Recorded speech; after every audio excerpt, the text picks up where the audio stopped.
Pro Group Management, workers' comp that works for you.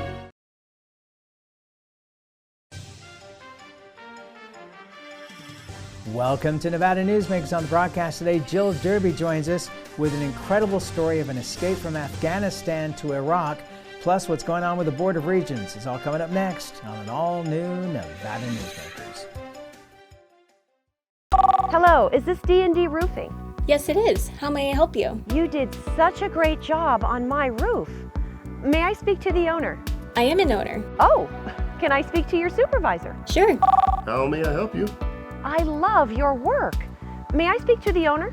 I am an owner. We're all owners. Well, that's why at D&D we work so hard to keep your home safe and sound. Oh, no wonder. D&D Roofing and Sheet Metal. Local, employee-owned, here for you. Retail's impact on Nevada's economy? Enormous. 8,600 businesses, large and small, employing 145,000 workers. And last fiscal year, retail paid tax on nearly $60 billion in sales. We're the Retail Association of Nevada. We support retail, we help it grow, and we mean business. RANNV.org. Take a look at Pro Group Management and see how your workers' comp requirements can be met head-on. By taking a proactive approach, Pro Group can assure that your company is meeting or exceeding state and federal standards. As you move forward in your industry, Pro Group moves with you, simplifying regulatory tasks, clearing the way so you can get the job done and look to your future success. Pro Group Management, workers' comp that works for you. Early in the morning or throughout the night, professional truck drivers are on the job, serving you, safely moving freight that's crucial to our economy. From the oldest industries to our newest innovators, from the exotic to the everyday, trucks are everywhere, moving everything. Never afraid to embrace a future that makes Nevada and our nation stronger. Trucking moves America forward. Nevada Newsmakers Studio is located at the headquarters of the Nevada Trucking Association. Motion and purpose are a truck's greatest virtue. This is Nevada Newsmakers with host Sam Shad, a no-holds-barred political forum. Now, from the Nevada Newsmakers broadcast headquarters, here is Sam Shad. I'm back on Nevada Newsmakers. We're always delighted to welcome back to the program Jill Derby. She is the former Democratic State Party Chair. And she was also chair of the Board of Regents for many years. We're going to get to that in a moment, but first of all, I want to talk about just a wonderful story, and I think the world needs wonderful stories right now. I do too. The New York Times, Jane Arif, published a story with the headline, "Afghan college students find a new life and safety in Iraq. Regarded as infidels by the Taliban, over 100 students from the American University in Kabul have found an unlikely refuge in the Iraqi Kurdish city of Sulaymaniyah." Okay. People who are regular listeners to this program will know your connection to Sulaymaniyah, but would you share for people who are not familiar where that is, what you've been doing there, and where this incredible story came from? Well, Sulaymaniyah is up in the northern part of Iraq. That is the Kurdish region. And the safest region in Iraq. Yes, and absolutely. It's very safe, it's very common, quite prosperous. And Sulaymaniyah is actually a very, it's a kind of a hip city in a way, where you go to restaurants and have cappuccino and so on and so forth. So, but some of these students were not so sure when they heard that this is where they were going. But I have to tell you the backstory, because we couldn't talk about it for at least a month because we feared for the safety of the Afghan students we had rescued. And they were from the American University in Kabul. So they were involved in this whole trying to exit. Yeah, absolutely. So that we consider them kind of a sister university. So the American University of Afghanistan, we're the American University of Iraq up in Sulaymaniyah. And so when we heard that the Taliban was on their way, we reached out to them and said, if your students need refuge, we'll take them.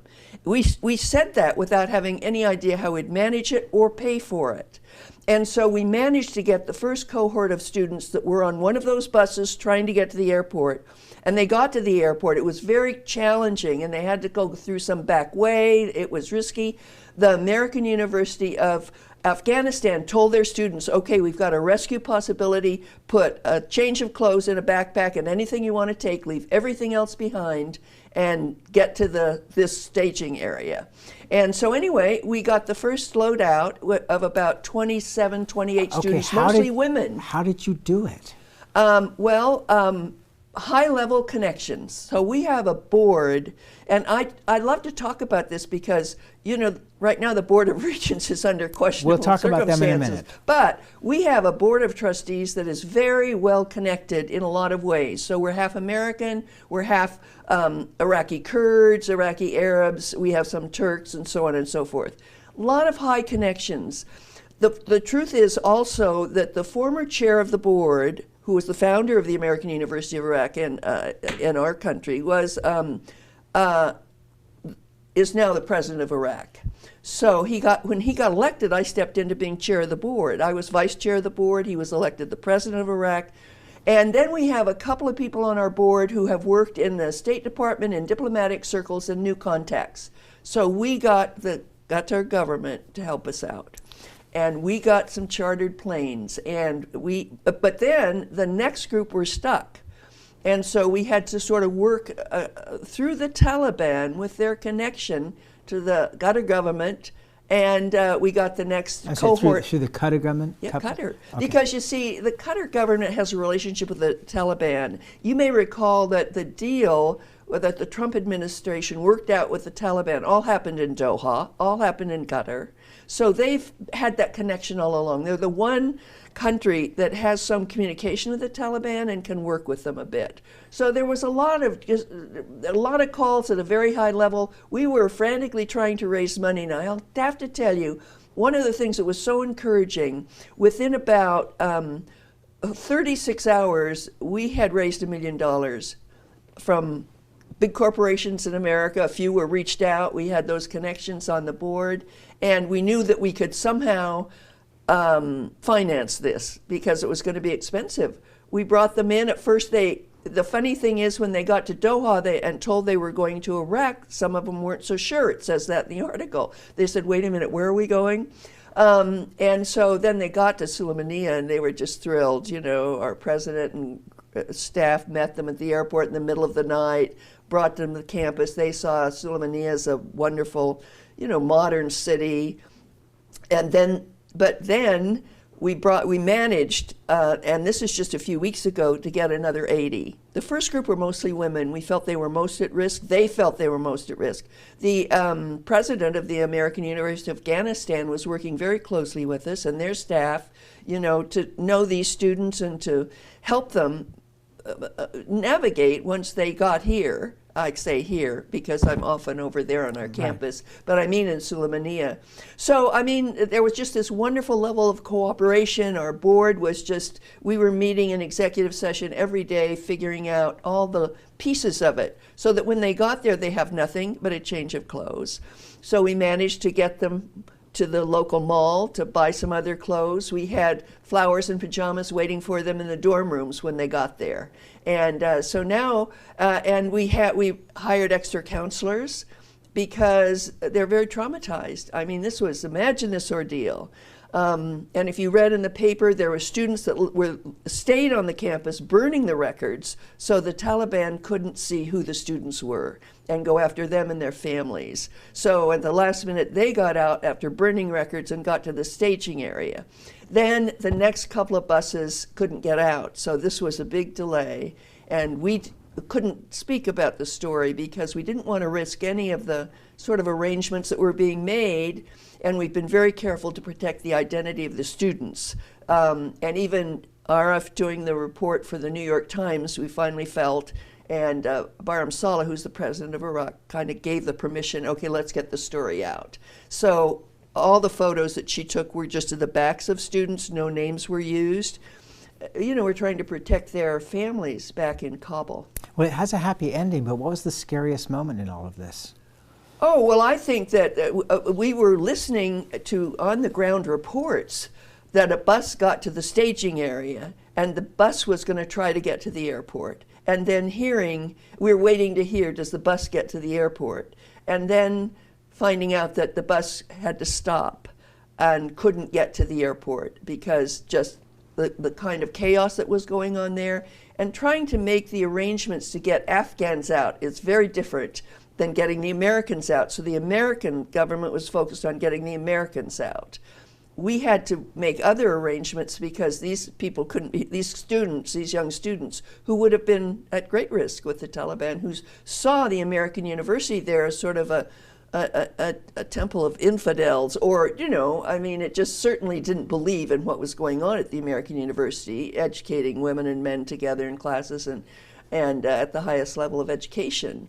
So, I mean, so there were a lot of just those moments where we thought, well, or we think they're in buses, they're heading to the airport, and then finding out that they can't get through. And then the American University of Afghanistan people were working with their students. We were working on our end, trying to be prepared, get the dorm rooms cleared and get ready for them, and then keep working at these high levels to, get these students out. We have a great board of trustees and people who really have just high-level connections, and we were so passionate about we got to help. It was like, immediately we said, send your students here, we'll take them, and then we had to figure out, and our president and our staff at the university were great, had to figure out, okay, how are we going to do this? Your trade is you're a cultural anthropologist. Yeah. Did you ever think that you would be involved in something like this? No, of course not. And there's all those, they're Afghans, they speak a different language, except because they're students at the American University, they all speak English. So then, we've got some in our classes, some of them are doing online with the former faculty from the American University of Afghanistan. It's spread all over the country now, all over the Middle East, and some have come back to the US, some are in Europe. So we're still navigating how to keep them on track towards a degree, and how is that degree going to work now that there is no more American University of Afghanistan except their board of trustees and their president, Ian Bickford, who's a good friend of my son, Ryan, are trying to figure out how to persist as a university, maybe with a campus over in Doha, which is Qatar. But they spread their students to, I think, 3 different universities, and ours was their first choice. The thing that we heard about a lot was that there were 3 different standards for Americans or people who are connected to America to be able to leave Afghanistan. Yes. Visas, gold cards, all kinds of things. What did you guys have to have for these students to get them out? It was very complicated. We had to say, to begin with, we couldn't take any students that didn't have passports. Blessedly, most of them did. I'm going to throw out maybe 80% did. So the students to get on a bus had to have a passport. We worked, our government, and having a special friend as the president of Iraq, we worked overnight to get them visas into our country. And that never happens, But we just made that happen. It was under an emergency order and temporary visas to get them. They had passports. Then to fly into Iraq, they had to have a visa to come in. And that's the way it works. So now we're trying to, just sort of work all that out so everything, all the paperwork that didn't quite get done gets done, and they're in good standing. I think many of them will end up coming here to this country. We're working hard, our board and through the State Department, to get them what's called P1 and P2 status, which is preferred refugee status, because most of them, I think, will want to get over here, and I'm hopeful that universities and colleges across the country will be generous in offering them scholarships. They have no funds. We had to raise enough money to offer them $300 a month spending money because they don't have any, and just provide them with everything they need while they're there. So now working on where do they go next is what's, some may say with us. Many, I think, will come here. Maybe there are other places in Europe they'll choose to go to finish their college education. What a story, what a story. Let's take a break. We'll come back and we'll talk about not such a pretty story in our state. We'll be right back. The Nevada Builders Alliance has been protecting the interests of the construction industry for over 50 years. Our programs save members thousands of dollars every year and allow them to provide much-needed benefits to their employees. Our industry also allows Nevada to grow. If you're thinking about a career in the construction industry, reach out. And if you haven't thought of a career in construction, what are you waiting for? We are the Nevada Builders Alliance. Can't do it. Stupid, like my mom. We can't do anything at Mommy's because you won't pay child support. Dad said you cheated, and he's not even sure he's my dad. Mommy said you left both of us, so she isn't gonna let me see you. I look just like my father. I'm divorce attorney Marilyn York, and I may represent men, but hate has no gender, only casualties. Please, stop sacrificing your children in your war against your ex. The signs and symptoms of cataracts can start out small with subtle changes in your vision. So don't wait. Be proactive and take your vision into your own hands. If you're experiencing the onset of cataracts or just have questions, contact your eye care professional or call Eye Care Associates of Nevada today. Dr. Hiss has years of experience specializing in the surgical correction of eye disorders and has completed over 84,000 vision correcting procedures. At Eye Care Associates of Nevada, we'll change the way you look at the world. Before the masks, before the distancing, before the world changed, UMC was ready. Our response to COVID-19 began before the crisis did, with our own team of infectious disease experts who've spent their careers planning for this moment. With a pandemic response plan, we'd practiced again and again, and by blazing new trails in large-scale testing, including every patient we admit. Always ready. UMC.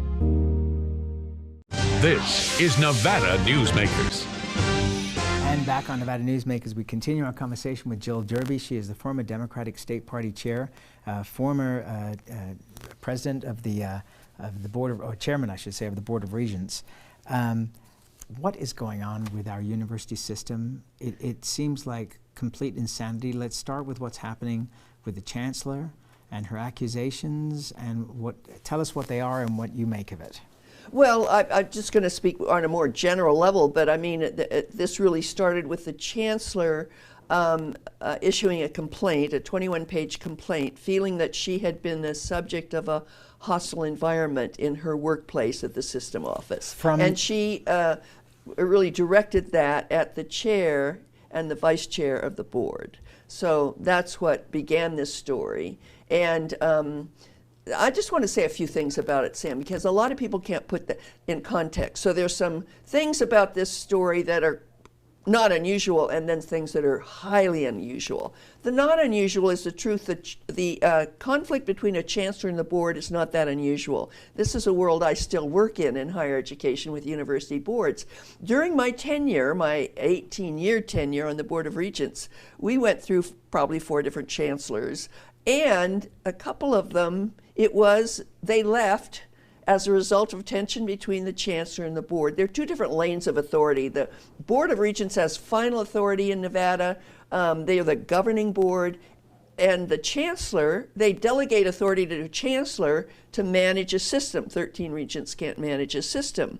But they're separate lanes of authority, and we've got a fairly new board. Most of them are in a first term. It takes a while to figure out what you do as a regent. I mean, if you're elected to the legislature, you know what you do. As a regent, that's different. It's higher education. You're the fiduciary, and so forth. And you have huge briefing books before every meeting. It's not like it's a one-page sheet. It's a tough job, that office, honestly. But navigating the relationship between the chancellor and the board is not so easy. It's not so clear-cut, and it takes really good communication. It takes sort of a negotiation to figure out which lane you're in. But lanes get breached, and if communication isn't good and it fails, it looks like there's some communication breaches on both sides here. But then trouble ignites. Now, in my experience, here in Nevada and everywhere else, this is handled internally. I mean, it's sort of like a personnel issue, right, that you don't air that in public. Personnel issues always are sort of done internally. This is very public now. So the other thing that's very unusual, I've never heard of a chancellor doing a complaint. We live in the Me Too era, when women actually feel empowered to speak up if they feel like they're victims of a hostile workplace. So obviously, and that's a good thing, by the way. I've been working for women's rights for a lot of years. I'm grateful for the Me Too movement. I'm grateful that women feel they can speak up. But to get that in the public sphere to have it happen and then in the public sphere is something I don't know that has been dealt with anywhere before. It's very messy and it's hurting the reputation of the board. Well, I was going to ask you that. What are people around the country in the education world saying about Nevada? Well, I've heard from them, and they're just like, what on earth is going on in Nevada? This is so unusual. And the resolution still is, I'm not sure about, but I hope there can be some resolution. The board deals with such important issues in higher education and complicated issues and 8 different institutions, and this is just now dominating their space. And it just got to be resolved. I'm not sure how it can be resolved. As I say, it's highly unusual, and it's very difficult. And once you sort of have a divided board, I've been down that road before, it's very hard to bring it back together. People feel passionate about their side, that they saw this and it's wrong, and on both sides of an issue. We're also seeing a complaint from the president of Truckee Meadows Community College. Right. So tell me about that. Well, I know what you know. I only know what I read in the press as well. But I think once again, it's the Me Too movement, and women feel empowered to call it out in a way that they never have before. And she has said she has felt herself a victim of a hostile workforce, hostile environment. So I think the Board of Regents... Is that at the school or with the Board of Regents? Well, I think it was with the Board of Regents more than with the school. I think she was directing it there. I feel very strongly that community colleges sort of operate on a lower level than the universities and can easily feel a kind of environment of unequal treatment. I don't know that that's the case here. But anyway, once again, women feel empowered because they didn't used to be able to do that, call it out. I think that needs to be addressed. I'm hoping the regents will look at the kind of environment that they bring so that the others that work for them can feel that it's a level playing field and it's a welcoming environment, but we've heard from 2 people that it isn't. All right, let's take another break. We'll come back more with Jill Gerby after this timeout. 7 at 7 is available anytime, anywhere. I'm Riley Smith with your Vegas Golden Knights. Watch 7 minutes of nonstop news from the Las Vegas Review-Journal. Streaming on LVRJ.com and Twitter. Powered by the Las Vegas Review-Journal. Modern boutique Ahern Hotel and Events Center in Las Vegas. Host meetings and events on 2 floors. Stay in luxurious rooms and suites. Unlimited branding opportunities. Regional Italian cuisine by Chef Mark Segrisi. Flexible event spaces. Full buyout options. Visit ahernhotel.com today. I'm Jeff Gehrman, an investigative reporter with the Las Vegas Review-Journal. I'm your guide for Season 2 of Mobbed Up, The Fight for Las Vegas. You're in with every gangster and hoodlum in the United States. I don't go for that, Mr. Kennedy. I don't go for that kind of action. I was on television accused of fronting for the mob. Subscribe to Mobbed Up, The Fight for Las Vegas, Season 2, today on Apple Podcasts, Spotify, or wherever you get your podcasts. Before the masks, before the distancing, before the world changed, UMC was ready. Our response to COVID-19 began before the crisis did, with our own team of infectious disease experts who've spent their careers planning for this moment. With a pandemic response plan, we'd practiced again and again, and by blazing new trails in large-scale testing, including every patient we admit. Always ready. UMC. 7 at 7 is available anytime, anywhere. I'm Riley Smith with your Vegas Golden Knights. Watch 7 minutes of nonstop news from the Las Vegas Review-Journal. Streaming on LVRJ.com and YouTube. Powered by the Las Vegas Review-Journal. This is Nevada Newsmakers. Back on Nevada Newsmakers, we continue our conversation with Jill Gerby. She's the former Democratic State Party chair and was chair of the Board of Regents and on the Board of Regents for 18 years. Yeah. So where does this all end up? I mean, first of all, there's been a move at the legislature to try and get, regents appointed rather than elected. How does this all play in now? Because well, we'll see, because that'll come back probably in 2024. We'll be looking at that. I think that this could be critical because it's damaged the reputation of the board. by the way, it's damaged the reputation of the colleges and universities in Nevada, which troubles me greatly, needs to be resolved. There's an investigation. I hope they'll get the results of that investigation at their December 2nd meeting, and then can deal with whatever it recommends, whatever it calls with, do what they need to do regarding it, and so that they can move on to the important issues. Okay, but also, what about when they need to hire somebody in the future to be a president or to be a chancellor? What kind of response are they going to get? Well, across I would think people would look pretty closely at Nevada. So I think it's problematic from a lot of points of view, and you got 13 people elected from different districts that have some common history there in terms of what's gone wrong, and I think it's a breakdown in communication. Chancellors and boards are supposed to consult and communicate, and that's not going very well. Sounds like they need somebody to come in and do a little negotiating. Yeah, I think they may need some outside help to put things together and get how to go forward from here. But we'll see what the investigation shows, and it may have recommendations that will help them provide a direction. Jill Derby, always a pleasure to see you, and what a great story about what happened with the Afghan students going to Iraq. Congratulations on that. We're so proud. And you should be. And we'll be right back. A bird's eye captures its surroundings at different heights. At Brian Culpa Photography, we can make your imagination soar over buildings, parks, cityscapes, and beyond. Brian's images tell the story and get the job done.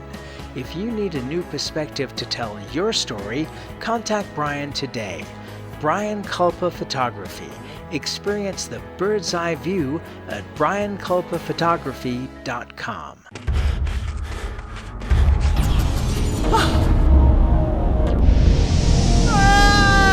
Kenny! Dad? What are you learning? This place is great. Huh? You gotta try this. Wow! This stuff is great! People are gonna love it! Yes. Yes, they will.